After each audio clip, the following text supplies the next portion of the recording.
নবীজি হলেন বিচারক, ওমর হলেন ফাঁসির কাষ্ঠের আসামি। কেননা হত্যার বিনিময়ে হত্যা, ইসলামের আইন হলো এটা। হত্যা করলে তার বিপরীত যেই কেসাসের বদলাই কেসাস, তাকে দ্বিখণ্ডিত করে দেওয়া হয়েছে। তার গাল থেকে গর্দানকে দ্বিখণ্ডিত করে দেওয়া হয়েছে। এখন রাই হবে ওমরের ঘাড় থেকে মাথাটাকে দ্বিখণ্ডিত করে দেওয়ার। নবীজি এবার চিন্তিত হয়ে গেলেন, যখন বিচারের রায়টা হবে, এই কথাটা মক্কার ভিতরে, পুরো মক্কার ভিতরে যখন ছড়িয়ে গেল, যখন পুরো এলাকায় ছড়িয়ে গেল যে ওমরের বিপক্ষে বিচার করবেন নবীজি, আর সেই বিচারের রায়টা হবে ফাঁসি, সেই বিচারের রায়টা হবে গর্দান থেকে কল্লাকে দ্বিখণ্ডিত করা। এবার নবীজি বিচার কাষ্ট শুরু করলেন। বিচারের এবার নবীজি রায় দেবেন। রায় দেওয়ার আগ মুহূর্তে নবীজি পেরেশানি হয়ে গেলেন যে ওমরকে আমি আল্লাহর কাছ থেকে যে আনলাম, সেই ওমর একজন নির্দোষ মানুষকে হত্যা করবে, তা হতে পারে না। কিন্তু ওমরের পক্ষে কোনো সাক্ষীও নাই, ওমরকে আমি বাঁচিয়ে দেব তার কোনো প্রমাণও আমার নিকটে নাই। আমাকে তো ন্যায় বিচার করতে হবে। নবীজি কি ছিলেন? ন্যায় বিচারক ছিলেন। নবী রহমতে আলম, নবী নূরে মুজাসসাম, সাহাবীরা আতর বানায় সেই নবীজির ঘাম। নবী রহমতে আলম, নবী নূরে মুজাসসাম, সাহাবীরা আতর বানায় ওই নবীজির ঘাম। নবীজি যখন এই রায়টা দিবেন, এমতো সময় জিবরাইল আলাইহিস সালাম এসে সেখানে উপস্থিত। এসে বলে, ও নবী, আপনি যার বিরুদ্ধে রায়টা দিবেন তার পক্ষে আপনি বিচারক, আর তিনি হলেন আসামি। মাঝখানে একজন উকিলের প্রয়োজন। সেই উকিল হিসাবে আল্লাহ পাক রব্বুল আলামিন স্বয়ং নিজেই মাঝখানে উকিল হবে। আপনি হলেন বিচারক, ওমর হলো আসামি, মাঝখানে উকিল হলো আল্লাহ। বলেন তো, আল্লাহ যার পক্ষ নেবে সে কখনো আসামি হতে পারে? কখনোই হতে পারে না। এবার আল্লাহ পাক রব্বুল আলামিন জিবরাইল আলাইহিস সালামের মাধ্যমে আয়াত নাযিল করলেন, ফালা ওয়া রাব্বিকা লা ইউমিনুনা হাত্তা ইউহাক্কুকা ফীমা শাজারা বাইনাহুম সুম্মা লা ইয়াজিদু ফী আনফুসিহিম হারাজান মিম্মা قضيت ويسلموا تسليما। আল্লাহ পাক রব্বুল আলামিন বললেন, হাবিব, যে আপনার রায়কে প্রাধান্য দেবে না, আল্লাহ বলেন, হাবিব, যে আপনার রবের কসম, ফালা ওয়া রাব্বিকা, আপনার রবের কসম, তারা কখনো ঈমানদার হবে না যতক্ষণ পর্যন্ত তারা নিজেদের পারস্পরিক বিবাদে আপনাকে বিচারক না মানবে। তারা ততক্ষণ পর্যন্ত তারা মুমিন নয়। যারা আপনার হুকুমকে অমান্য করবে, আপনি একটা রায় করবেন, সেই রায়কে যারা মানবে না সে মুসলমান হতে পারে না। সে মুসলমান, তিনি একজন মুসলমানকে হত্যা করে ফেললেন। ঘটনা অনেক লম্বা, সংক্ষিপ্ত করে বলতেছি। ঘটনাটা ছিল এরকম, একজন ইহুদি এবং একজন মুনাফিক নামধারী মুসলমান, তারা দুজনেই রাস্তার ভিতরে এসে তারা পরস্পরের লড়াই করতেছে একটা সম্পদ নিয়ে, যে এই সম্পদটা আমার। ইহুদি বলতেছে, না, এই সম্পদটা আমার। এই কথা একজন লোক পথচারী সেই রাস্তা দিয়ে যাওয়ার সময় তাদেরকে এই অবস্থা দেখে তিনি সেখান দিয়ে পাশ কাটিয়ে চলে যায়। চলে যাওয়ার পর যখন তিনি আবার বিকেলের বেলায় সেই রাস্তা দিয়ে আবার বাড়ির দিকে রওনা হওয়ার পর এবার দেখে ওই ইহুদি এবং মুসলমান আবার সেই লড়াই করতেছে। সেই মুসলমান বলে, এ ভাই, তোমাদের এরকম লড়াইটা করা উচিত না, তোমরা একজন বিচারকের কাছে যাও, যে তোমাদের এই সংশোধন করে দেবে তোমাদের বেজালটা। এই কথা বলার পর তারা দুজনেই বলল, হ্যাঁ ঠিকই তো বলেছো, আমরা যদি এরকম ভাবে ঝগড়া করতে থাকি আমাদের ঝগড়া কখনো মিটবে না, অতএব আমরা একজন বিচারককে নির্ধারণ করব। ইহুদি বলল, ঠিক আছে, তুমি একজন বিচারককে নির্ধারণ করো, তার কাছে আমরা যাব। ইহুদি যখন এই কথাটা বলল, মুসলমান বলল, ঠিক আছে, আমাদের নবী মুহাম্মদুর রাসূলুল্লাহ সাল্লাল্লাহু আলাইহি ওয়াসাল্লামের নিকটে আমরা যাব এই বিচারটা নিয়ে তার নিকটে যাব, সে আমাদেরকে ফয়সালা করে দেবে এই সম্পত্তি কার। এই কথা বলার পর তারা দুজনেই নবীর নিকটে আসলেন। নবীর নিকটে আসার পর নবীজি বলেন, তোমাদের সমস্যাটা কি? ইহুদি ডাক দিয়ে বলেন, ও নবী, আমাদের সমস্যাটা হলো এই সম্পত্তিটা আমার, কিন্তু আপনার মুসলমান বলতেছে এই সম্পত্তিটি নাকি তার, আপনি আমাদের মধ্যে এই বিচারটা করে দিন। নবী মুহাম্মদুর রাসূলুল্লাহ সাল্লাল্লাহু আলাইহি ওয়াসাল্লামের বিচার কি আমাদের এই 15 বছরের বিচার? এই 15 বছরের বিচারের মতন না। নবীর বিচার বড় সুষ্ঠু তদন্ত করার পর তিনি বিচার করবেন। নবীজি যখন এই কথাটা শুনলেন, তখন নবীজি গোয়েন্দার মাধ্যমে এই বিচারটা পুরোপুরি কে দোষী না সেটা তিনি নবীজি ভালোভাবে জেনে নিলেন। জানার পর নবীজি বললেন, হে মুসলমান ও সাহাবী, এই সম্পত্তি তোমার না, এই সম্পত্তি হলো ইহুদির, তুমি এই সম্পত্তিটা ইহুদিকে দিয়ে দাও।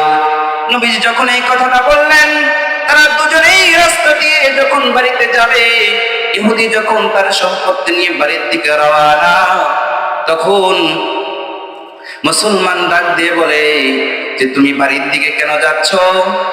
নবীজির কথা শুনে ইহুদি যখন আত্মবিশ্বাস নিয়ে রাস্তা দিয়ে রওনা হওয়ার পর এবার নামদারি মুসলমান সে বলতেছে, দাঁড়াও, আমি নবীর বিচার মানি না, নবীজি যেই বিচারটা করেছে সেই বিচারটা আমি মানি না। ইহুদি বলে, ভাই, তুমি কি আসলেই মুসলমান, নাকি তুমি মুসলমান হতে পারো নাই, মুনাফিক? তখন মুসলমান বলে, তুমি যেই কথাটাই বলো না কেন, আমি নবীর বিচার মানি না, আমি তোমাকে আমার পছন্দ মতো একজন বিচারকের নিকটে নিয়ে যাব, সে যেই বিচারটা করবে সেই বিচারটাই আমি মানব, অন্য কারো বিচার আমি মানব না। নবীজির কথা সেই নামদারি মুসলমান সে মানবে না। এবার ইহুদি সে তার ভিতরে আত্মবিশ্বাস আছে, মুসলমানদের বিচার সর্বক্ষণ সঠিক হয়, মুসলমানদের বিচার সর্বক্ষণ মজবুত হয়, তাদের বিচার সর্বক্ষণ হকের পন্থায় থাকে, হকের দিকে যায়। সেই জন্য ইহুদি বলতেছে, ঠিক আছে, তুমি যার কাছে মনে চাই তার কাছেই নিয়ে যাও, আমি তোমার সাথে যেতে বাধ্য, তোমার সাথে আমি যাব। এই কথা বলার পর এবার নামদারি মুসলমান সে নিয়ে গেল হযরতে ওমর রাদিয়াল্লাহু তাআলা নিকটে। নিয়ে যাওয়ার পর ওমরকে যখন এই কথাটা বলল যে, হে ওমর, আমার ওই সম্পত্তি, ইহুদিও দাবি করতেছে তার সম্পত্তি, তুমি এই বিচারটা করে দাও। ইহুদি ডাকতে বলে, হে ওমর, তুমি বিচার করবা ঠিক আছে, কিন্তু একটা কথা আগে শোনো, এই বিচার তোমার নিকটে আসার আগে একজনের নিকটে গিয়েছিল, সে হচ্ছে তোমাদের নবী মুহাম্মদুর রাসূলুল্লাহ সাল্লাল্লাহু আলাইহি ওয়াসাল্লামের নিকটে এই বিচারটা গিয়েছিল, সে বিচার করেছে, সে আমাকে রায় দিয়েছে, কিন্তু তোমার মুসলমান ভাই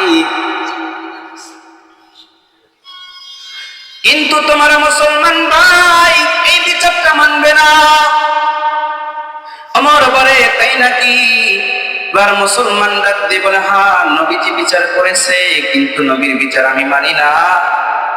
তোমার নবী যে বিচারটা করেছে সেই বিচারটা আমি মানি না, তুমি আবার বিচারটা করে দাও। ওমর রাদিয়াল্লাহু তাআলা আনহু তিনি বললেন, ঠিক আছে, তুমি যেহেতু সেই বিচারটা মানো না, তাহলে আমি তোমার বিচারটা করে দিতেছি, তোমার বিচারের রায়টা আমি করে দিতেছি। ওমর রাদিয়াল্লাহু তাআলা আনহু তিনি ঘরের ভিতরে যাওয়ার পর ঘর থেকে একটি তরবারিকে বের করে সেই নামধারী মুসলমানের ঘাড় যেতে কোপ দিয়ে তার ঘাড়টা দ্বিখণ্ডিত করে দেয়। তার ঘাড়টা দ্বিখণ্ডিত করার পর এবার ওমর বলে, যে আমার নবীর বিচারকে মানবে না সে মুসলমান হতে পারে না। এবার ইহুদি দিকে তাকায় দেখি ইহুদি ভয়ে তার শরীরের কাপড়টা নষ্ট করে ফেলেছে, তার শরীরের কাপড়টা বড় নষ্ট করে ফেলেছে। ইহুদিকে ডাকতে পারে, এই ইহুদি তোমার কি হলো, তুমি কেন এরকম করতেছো, তোমার পায়জামা কেন নষ্ট? ইহুদি বলে, ওমর তোমার বিচার দেখে আমি ভয় পেয়েছি। ইহুদি ডাক দিয়ে বলেন, তোমার বিচার দেখে আমি ভয় পেয়েছি, সেই জন্য এরকম আমার হয়ে গেছে। ওমর রাদিয়াল্লাহু তাআলা আনহু বলেন, ঠিক আছে, তুমি তোমার সম্পদ নিয়ে তুমি বাড়িতে যাও। এবার যেই মানুষটাকে যাকে ওমর রাদিয়াল্লাহু তাআলা আনহু খুন করে ফেললেন, তার পরিবারের লোক এসে নবীজির নিকটে বিচার দায়ের করলেন, নবী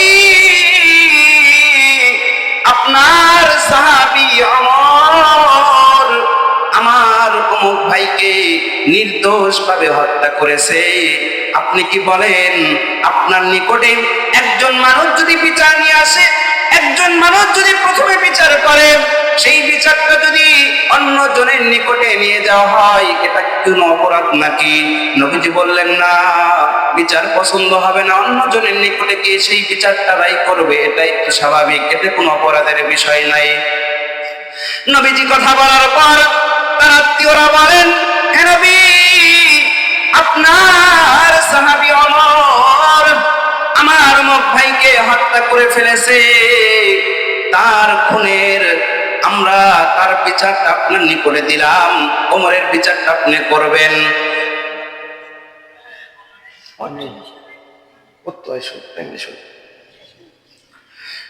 ওমর রাদিয়াল্লাহু তাআলা আনহুর নামে যখন বিচারটা শুরু হয়ে যায়, বিচার যখন তিনি হুজুর সাল্লাল্লাহু আলাইহি ওয়াসাল্লামের নিকটে বিচারটা দিলেন, বিচার দেওয়ার পর নবীজি এবারে চিন্তিত হলেন, যে ওমরকে আমি আল্লাহর কাছে চেয়ে আনলাম, সেই নবীর বিপক্ষে আমার রায় দিতে হবে, তার জন্যই আমার কাছে বিচার আসলো।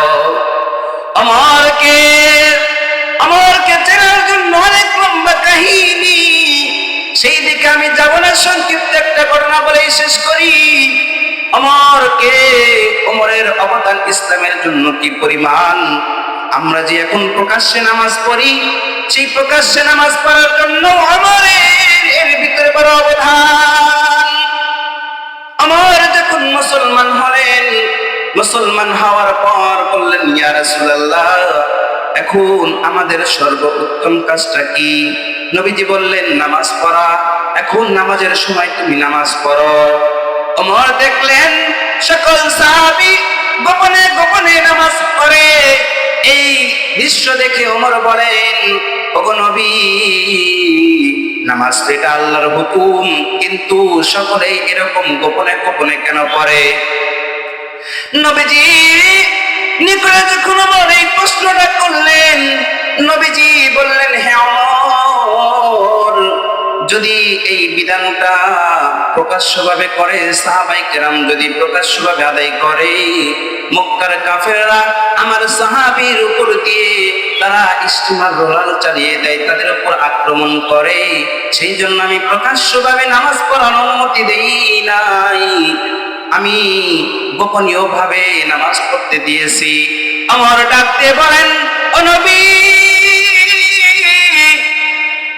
এই আল্লাহর হুকুম, এটা গোপনে আজ থেকে হবে না, আজ থেকে প্রকাশ্যভাবে আল্লাহর হুকুম পালন করা হবে। ওমর তরবারি নিয়ে কাবা শরীফের সামনে দাঁড়ায় গেলেন। কাবা শরীফের সামনে দাঁড়িয়ে ওমর ঘোষণা দিচ্ছেন, হে মক্কার কাফেররা, তোমাদের কারো যদি তোমাদের সন্তানকে বিধবা করতে চাও তাহলে আসো, আমি ওমরের সাথে মোকাবেলা করো, এই নামাজে বাধা দাও। তো সেটাই চিনাইতে চাইতেছিলাম যে ওমর ঘোষণা দিলেন যে তোমাদের কার সন্তানকে তোমরা হারাইতে চাও, তোমাদের সন্তানকে তোমরা বাপহীন বানাইতে চাও, তাহলে তোমরা আমি ওমরের সামনে আসো। ওমর এরকম যখন ঘোষণা দিলেন, আবু জেহেল ঘর থেকে বের হয়ে আসলেন। আসার পরে আবু জেহেল একটা তরবারি নিয়ে বের হলেন। বের হওয়ার পর আবু জেহেল দেখে ওমর, আবু জেহেল দৌড়ে ঘরের ভিতরে চলে গেলেন। যে ওমরকে আবু জেহেলেরা সবচেয়ে ভালো করে জানেন। যেই ঘটনা বলতেছিলাম, নবীজির নিকটে যখন বিচারটা দায়ের করা হলো, নবীজি তখন চিন্তিত হয়ে গেলেন। যেই নবী ওমরকে মহব্বত করে ওমরকে চেয়ে আনলেন আল্লাহর নিকটে, সেই নবীকে আজকে বিচার করতে হবে ওমরের বিপক্ষে। ওমরের বিপক্ষে নবীজি হলেন বিচারক, ওমর হলেন ফাঁসির কাষ্ঠের আসামি। কেননা হত্যার বিনিময়ে হত্যা, ইসলামের আইন হলো এটা। হত্যা করলে তার বিপরীত যেই কিসাসের বদলাই কিসাস, তাকে দ্বিখণ্ডিত করে দেওয়া হয়েছে। তার কাছ থেকে গর্দানকে দ্বিখণ্ডিত করে দেওয়া হয়েছে। এখন রাই হবে ওমরের ঘাড় থেকে মাথাটাকে দ্বিখণ্ডিত করে দেওয়ার। নবীজি এবার চিন্তিত হয়ে গেলেন, যখন বিচারের রায়টা হবে, এই কথাটা মক্কার ভিতরে, পুরো মক্কার ভিতরে যখন ছড়িয়ে গেল, যখন পুরা এলাকায় ছড়িয়ে গেল যে ওমরের বিপক্ষে বিচার করবেন নবীজি, আর সেই বিচারের রায়টা হবে ফাঁসি, সেই বিচারের রায়টা হবে